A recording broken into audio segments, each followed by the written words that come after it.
Is it acceptable to stand in a parking slot to reserve it? Well, in Marikina City, there's already an ordinance that prohibits this. At para bigyan ng mukha ang balita, Mobile Journal, Evan Tarinque.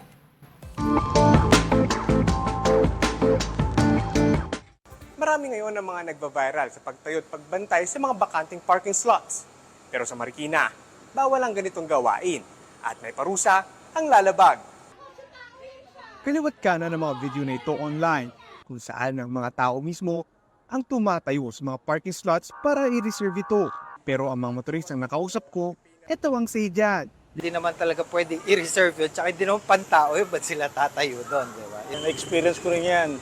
Nakakainis kasi nauna ka biglang may tao nakatayo, so hindi ka makapark kaagad. Sa Marikina, mahigpit na ipinagbabawal ang pagtayo para magreserba ng parking spot sa ilalim ng Ordinance 002 Series of 2023.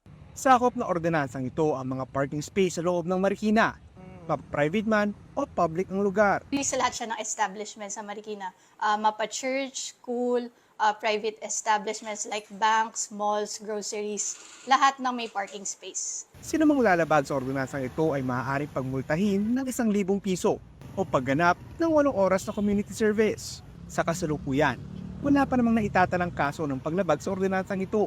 Layunin din daw ng LGU na mapairal ang disiplina at parking etiquette ng mga Marikenyo sa mga parking spots.